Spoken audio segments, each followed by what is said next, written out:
तो मेरे प्यारे साथियों, आप सभी का सुपर ग्लोरियस ऑनलाइन प्लेटफॉर्म पर स्वागत है।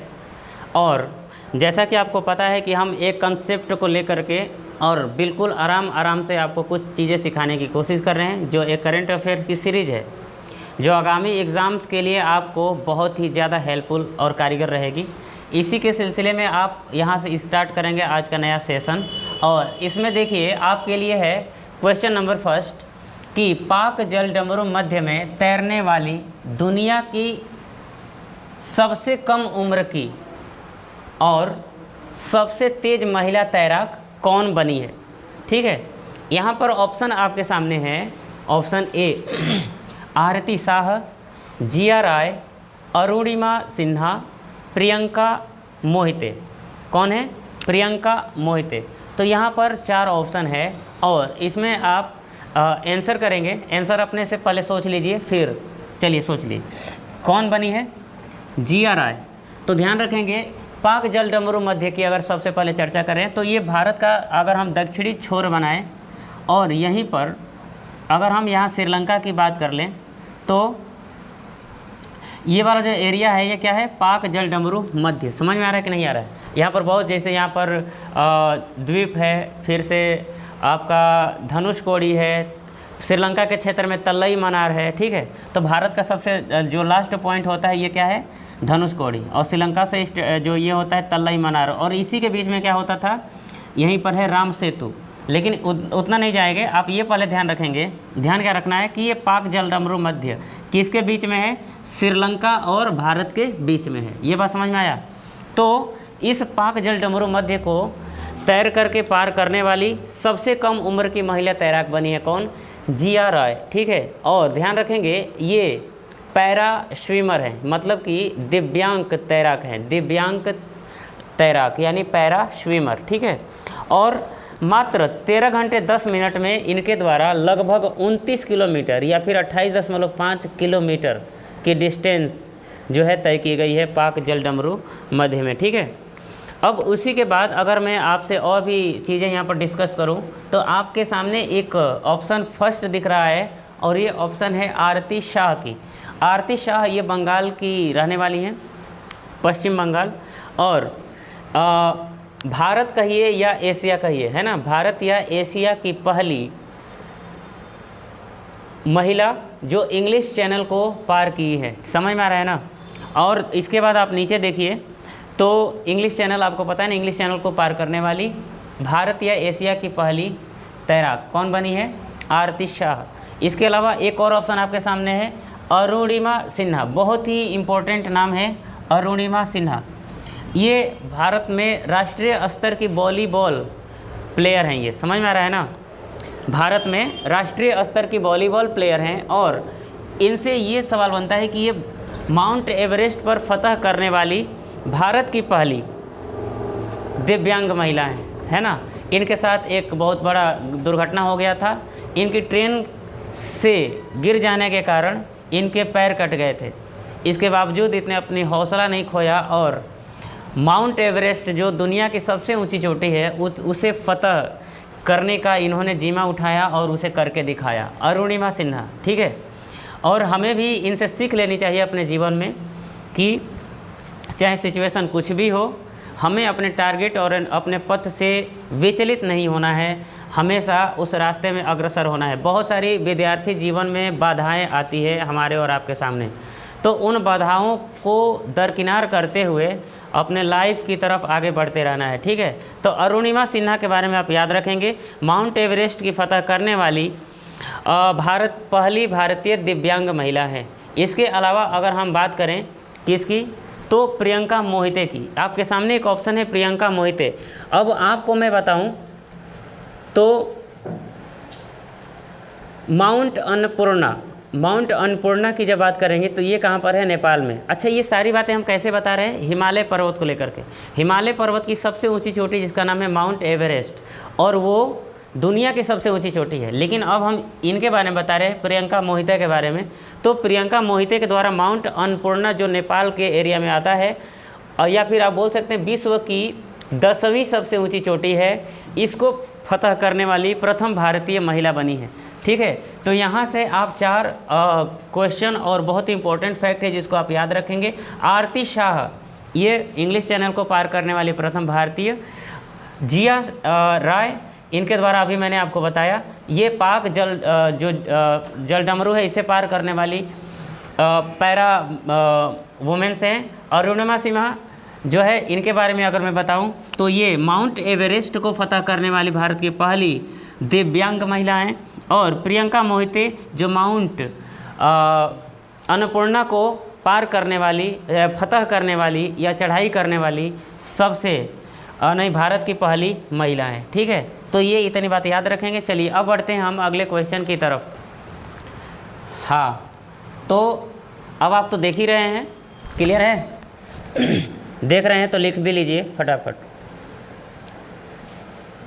तो इसमें ये है कि हाल ही में किसे एबेल पुरस्कार 2022 से सम्मानित किया गया?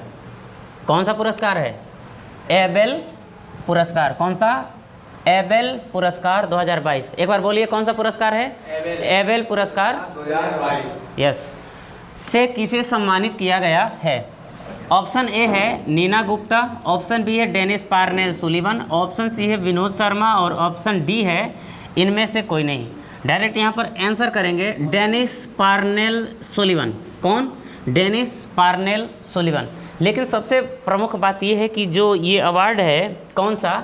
एबेल पुरस्कार 2022, ये किस लिए दिया जाता है?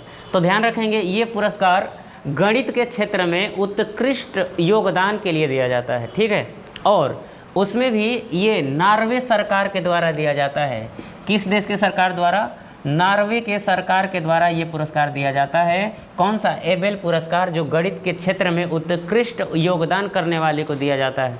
तो ये डेनिस पार्नेल सुलिवन ये कौन है? ये अमेरिकी गणितज्ञ हैं और इनको ये पुरस्कार सम्मानित किया गया है। ठीक है, याद रहेंगे कौन? डेनिस पार्नेल सुलिवन, जो एक अमेरिकी गणितज्ञ हैं। इसके अलावा हम इनमें ऑप्शन की अगर बात करेंगे तो पहला ऑप्शन आपके सामने है नीना गुप्ता।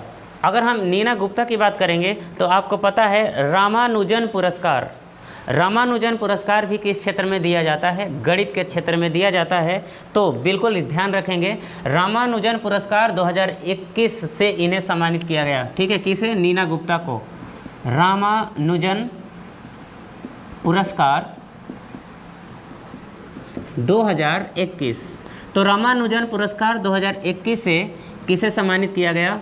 तो किसे सम्मानित किया गया था? तो हम बताएंगे नीना गुप्ता। आपको पता है करंट अफेयर्स का जो सीक्वेंस है, यह एक केस पिछले वर्ष के भी पूछे जा रहे हैं, तो इसलिए हम जो इम्पोर्टेंट है उसको हम यहाँ पर इंक्लूड कर रहे हैं। इसके अलावा अगर हम विनोद शर्मा के बारे में बात करेंगे तो ये भी बेहद इंपॉर्टेंट है, यानी तीनों का तीनों ऑप्शन आपके लिए इम्पोर्टेंट है। इनके सामने आप एरो बनाइए और लिखिए सुभाष चंद्र बोस आपदा प्रबंधन पुरस्कार 2022 से सम्मानित किया गया। इन्हें किन्हें? विनोद शर्मा को।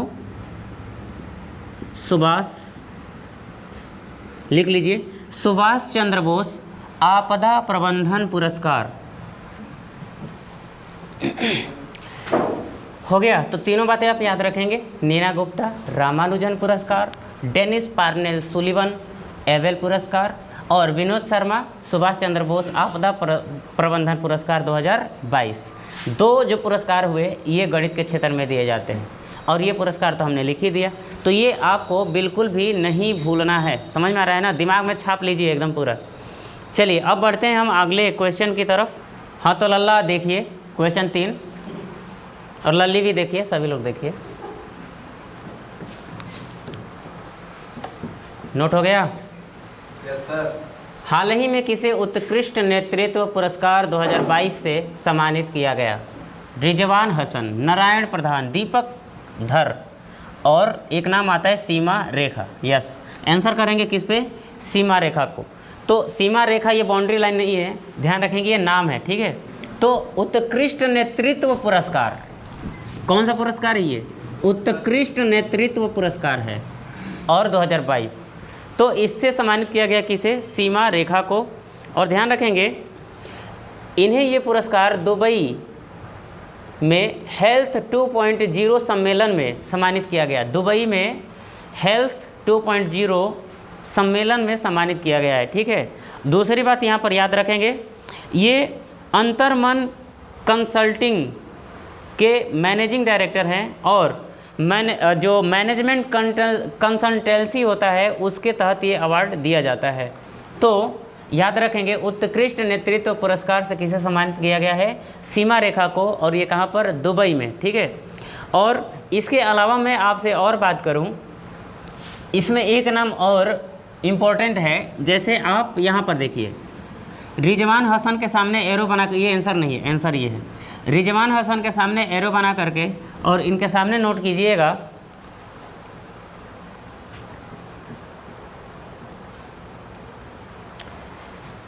दो हजार बाईस की अंतर्राष्ट्रीय महिला साहस पुरस्कार, 2022 की अंतर्राष्ट्रीय महिला साहस पुरस्कार से रिजवान हसन को सम्मानित किया गया है। ठीक है, तो इतनी सारी बातें आप क्या करेंगे? याद रखेंगे। चलिए अब यहाँ पर हम बढ़ते हैं अगले क्वेश्चन की तरफ। कोई डाउट नहीं है ना? इसे नोट कर लीजिए जल्दी से। हाँ, तो देखिए आपके सामने है क्वेश्चन नंबर 4। ठीक है, क्वेश्चन नंबर 4 ये बोल रहा है कि हाल ही में बरगंडी विंटर्स नामक पुस्तक को किसने लिखा है? मतलब बरगंडी विंटर्स एक किताब का नाम है और इस किताब को किसने लिखा है? ऑप्शन है आपके सामने अभय के, ऑप्शन बी है आपके सामने प्रणय पाटिल, ऑप्शन सी है सागरिका घोष, ऑप्शन सी है जयंता घोषाल। ध्यान रखें कि मैं चारों सीक्वेंस को बहुत बेहतरीन तरीके से आपको समझाने की कोशिश करूंगा। फिलहाल आप इसे क्या करेंगे? आंसर करेंगे प्रणय पाटिल। तो प्रणय पाटिल को प्रणय पाटिल के द्वारा बरगंडी विंटर्स नामक किताब को लिखा गया है। यहाँ तक बात क्लियर हुई है? ध्यान रखेंगे, ये जो प्रणय पाटिल है ये एक सामाजिक कार्यकर्ता और लेखक हैं और इनकी यह पहली पुस्तक है। ठीक है, कौन सी? Burgundy winters. इसके अलावा यहीं पर अगर मैं दूसरी बात करूं तो साहित्य अकादमी, आप जानते हैं ना क्या होती है? तो ध्यान रखेंगे, जो अभय के, ये एक नाम है, तो अभय के का एक पुस्तक है जिसका नाम है मानसून।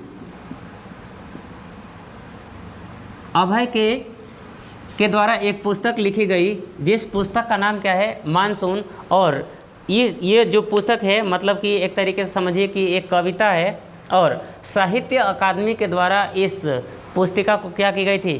प्रकाशित किया गया था। ठीक है, इसके अलावा सागरिका घोष की बात करते हैं। सागरिका घोष के द्वारा हमारे भारत के पूर्व प्रधानमंत्री अटल बिहारी वाजपेयी के ऊपर इन्होंने अपनी एक बुक लिखी थी जिनका नाम था अटल बिहारी वाजपेयी।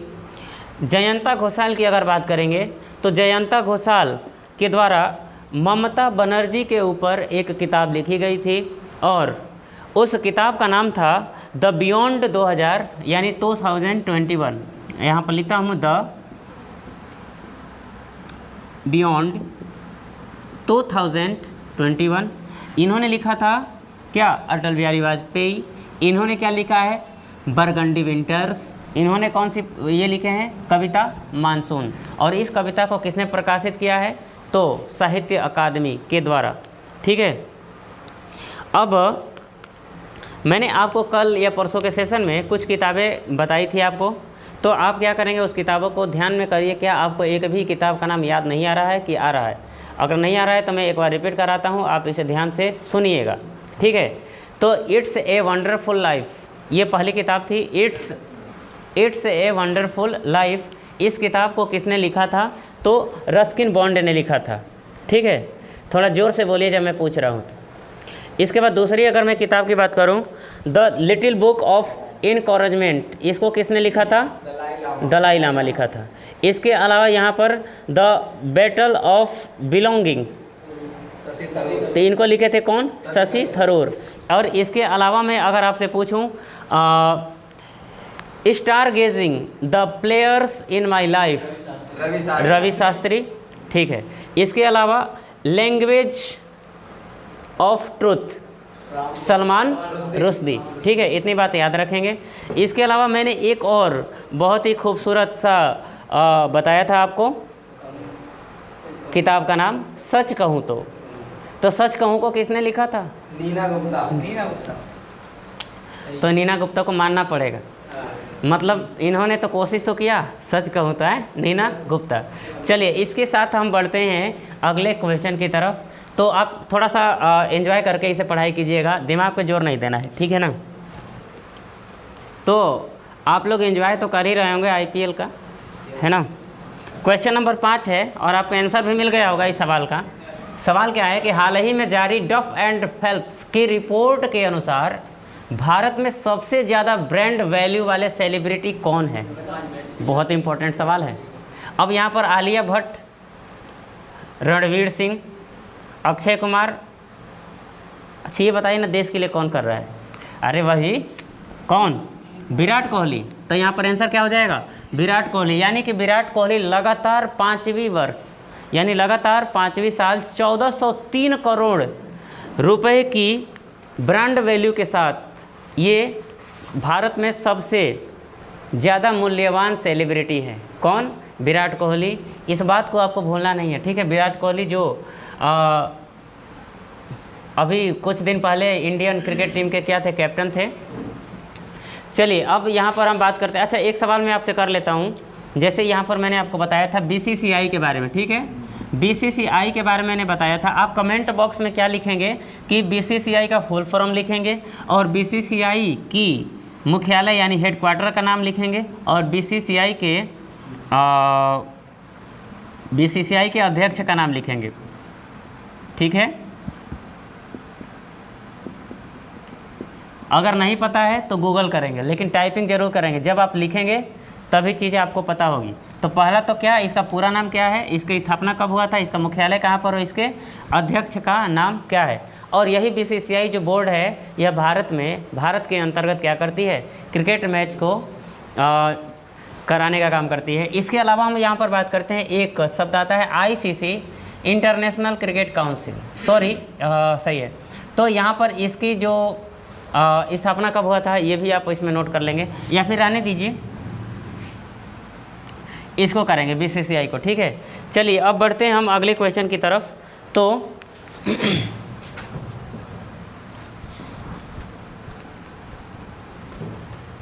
तो अब आपके सामने देखिए इतना सुंदर सा सवाल है कि आप सोच नहीं सकते। क्योंकि सुंदर इसलिए क्योंकि छोटा है। ये देखिए, हाल ही में माल्टा देश के प्रधानमंत्री कौन बने? ठीक है, हाल ही में माल्टा देश के प्रधानमंत्री कौन बने हैं? सबसे पहली बात ध्यान रखेंगे, ये जो माल्टा देश है ये देश एक यूरोपीय देश है।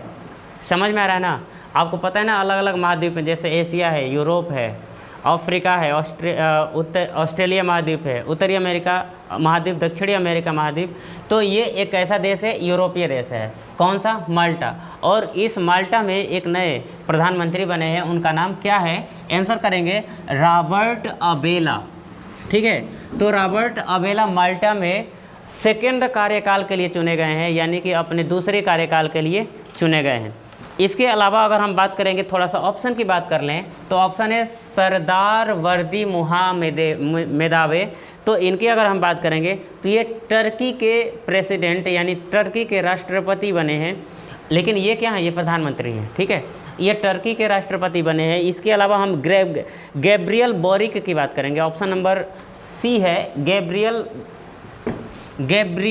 मैं गलत लिखा हूँ, गैब्रियल बोरिक, ठीक है।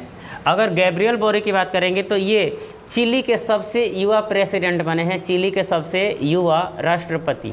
इसके अलावा कैटलिन नोवाक, ये हंगरी की पहली महिला राष्ट्रपति बनी है, ठीक है। कहाँ की? हंगरी देश की पहली महिला राष्ट्रपति। अब यहाँ पर अगर मैं आपसे थोड़ी सी और बात कर लूँ, ये माल्टा देश को लेकर के, ठीक है। तो माल्टा देश की अगर हम कैपिटल की बात करेंगे तो यहाँ पर नोट कीजिएगा, बैलेटा। माल्टा देश की कैपिटल क्या है? बैलेटा। और यहाँ की करेंसी क्या है? जैसे भारत की करेंसी क्या है? रुपया। उसी तरीके से यहाँ की करेंसी क्या है? यूरो। इसके अलावा यहाँ के प्रधानमंत्री मैंने आपको बता ही दिए। प्रधानमंत्री तो कौन नए बने हैं? Robert Abela. और इसके अलावा माल्टा से एक इम्पोर्टेंट तथ्य मैं आपको बताऊं तो निजी इस्तेमाल के लिए भांग को मंजूरी देने वाला, निजी इस्तेमाल के लिए भांग को मंजूरी देने वाला यह पहला यूरोपीय देश बना है। ठीक है, तो इतनी बात याद रखेंगे। एक सवाल मैं यहाँ से कर लेता हूँ। माल्टा से एक शब्द आता है माल्टोज़। क्या आता है? माल्टोज़। और ये हम जैसे ये माल्टोज़ क्या है? एक कार्बोहाइड्रेट है। ठीक है, तो आपको बताना है जैसे कि कार्बोहाइड्रेट में 3 प्रकार के कार्बोहाइड्रेट होते हैं। जैसे हम बोलते हैं मोनोसेकेराइड, डाइसेकेराइड और पॉलीसेकेराइड। तो आपको कमेंट बॉक्स में ये लिखना है कि जो माल्टोज़ है ये कौन सा सेकेराइड है, यानी कि कौन सा कार्बोहाइड्रेट है। ठीक है, चलिए अब बढ़ते हैं हम अगले प्रश्न की तरफ। चलिए, तो आपके सामने है ये अगला क्वेश्चन। हाल ही में सऊदी अरब ग्रैंड प्रिक्स फार्मूला 1 रेस का खिताब किसने जीता है? समझ में आ रहा है? मतलब देखिए, ये जो ग्रैंड प्रिक्स फार्मूला 1 रेस, इसको याद रखना है। ये जब तक ये 2022 ख़त्म नहीं हो जाता तब तक ये फार्मूला 1 रेस चलती रहेगी। ये 4 व्हीलर गाड़ियों का रेस है, जैसे रेड बुल हो गया, फरारी हो गया, इस तरीके अलग अलग गाड़ियों की ये रेसें होती हैं। ठीक है, तो 2022 का ये अब कंसीडर किया जा रहा है यहाँ पर, है ना। ग्रैंड प्रिक्स फार्मूला 1 रेस 2022 भी यहाँ पर लिख लीजिए। हर साल होते हैं, लगभग 20 प्लस होते हैं। ठीक है, और उसमें से ये दूसरा है, यह भी दूसरा है। मार्च का महीना चल रहा है, अभी बहुत सारे ऐसे धीरे धीरे होंगे। तो अब फिर से मैं रिपीट करूं कि सऊदी अरब, है ना, सऊदी अरब ग्रैंड प्रिक्स फार्मूला 1 रेस 2022 का खिताब किसने जीता है? तो आप यहाँ पर डायरेक्ट आंसर करेंगे। क्या आंसर करेंगे? Charles Verstappen. ठीक है, इनके नाम को आप सही करेंगे। क्लियर है? और ये ध्यान रखेंगे ये कहाँ के रहने वाले प्लेयर हैं? बताइए, ये कहाँ के प्लेयर हैं? बताया जाए।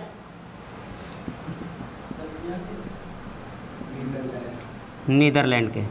तो ये जो मैक्स वर्स्टेपन है ये नीदरलैंड के प्लेयर हैं। और दूसरी बात याद रखेंगे, ये रेड बुल के ड्राइवर हैं। जो गाड़ी का नाम है क्या है? Red bull. और ये भी मैंने बताया कि यह 2022 में दूसरा ग्रैंड प्रिक्स फार्मूला 1 रेस है। तो पहला कौन सा है और उसे किसने जीता था? तो जो पहला ग्रैंड प्रिक्स फार्मूला 1 रेस था, इसे चार्ल्स लेक्लर ने जीता था। ठीक है, और ध्यान रखेंगे वो उसका नाम क्या था? Bahrain grand prix formula 1 race. ठीक है, तो Bahrain grand prix formula 1 race 2022 में ये सबसे पहले हुआ था और इसको जीता था किसने? चार्ल्स लेक्लर ने, जो मोनाको के रहने वाले हैं। कहाँ के रहने वाले हैं? मोनाको के रहने वाले हैं। और ये भी ध्यान रखेंगे कि ये जो चार्ल्स लेक्लर हैं ये फरारी के ड्राइवर हैं। कौन सी गाड़ी के ड्राइवर हैं? फरारी के। तो दो रेसें अभी तक हुई है 2022 में फार्मूला 1 रेस। इसमें से पहला कौन हुआ था? Charles Leclerc. और इस सवाल का आंसर क्या है? मैक्स वर्स्टेपन, जो नीदरलैंड के प्लेयर हैं। और ये किस गाड़ी के ड्राइवर हैं? तो अभी मैंने आपको बताया, रेड बुल के ड्राइवर हैं।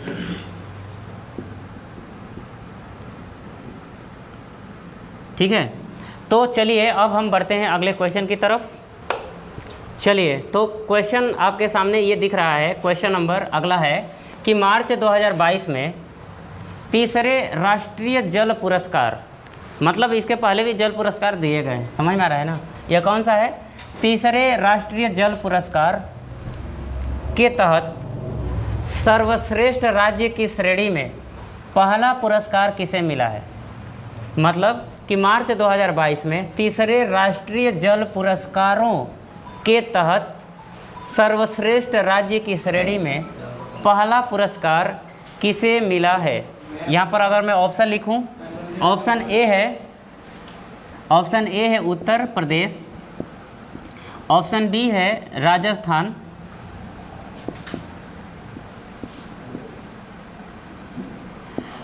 ऑप्शन सी है तमिलनाडु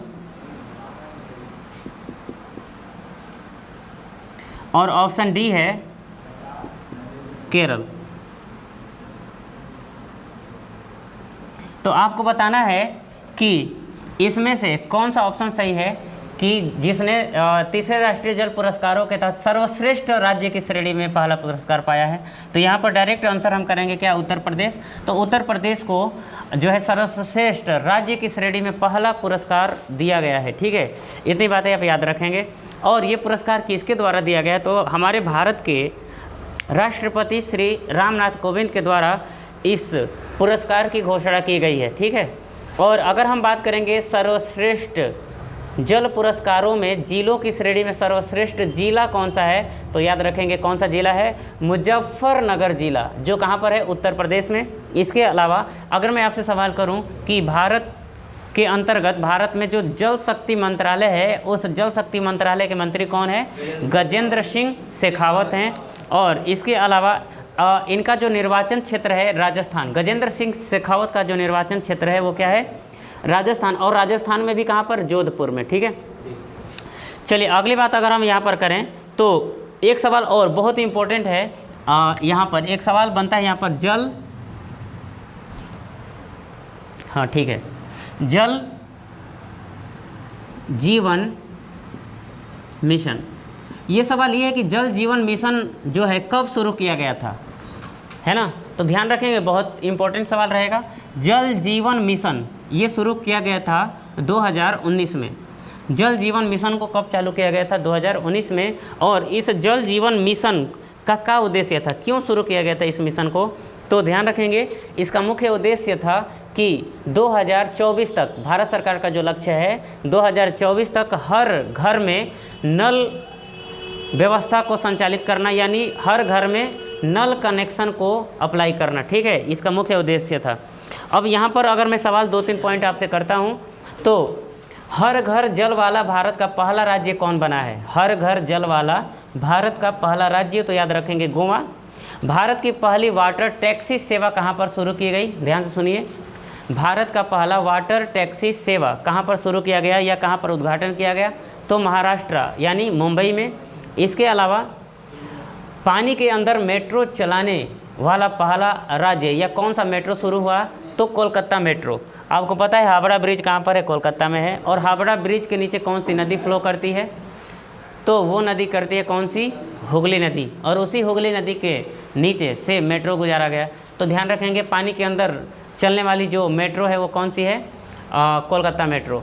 तो इतनी सारी बातें आप यहाँ से याद रखेंगे। हम यहाँ आज की क्लास को यहीं तक रोकेंगे और साथ में मैं आपसे यह गुजारिश करूँगा कि आप थोड़ा सा बेहतर पढ़ाई करते रहिए, अपने लक्ष्य को पाने के लिए सदैव तत्पर रहिए, क्योंकि आपकी पढ़ाई ही आपका लक्ष्य बदल सकता है, अन्यथा आपका कुछ भी नहीं हो सकता। ठीक है, तो बेहतरीन पढ़ाई करते रहिए, खुशहाल रहिए, मस्त रहिए। और एक बात मैं करूं कि थोड़ा सा आप सपोर्ट करेंगे, क्योंकि हमारे संसाधन उतना बेस्ट नहीं है, लेकिन इसी संसाधन में हम आपको बहुत अच्छा कराएंगे, इसलिए क्योंकि हम यहाँ लिख रहे हैं तो आप भी वहाँ लिख रहे होंगे। ठीक है, तो एक लाइक तो ज़रूर बनता है और साथ में शेयर और सब्सक्राइब ये बनता है। आप इतना तो मेरे लिए कर सकते हैं, तो इतना आप कीजिए और मस्त रहिए, पढ़ाई कीजिए। Thank you.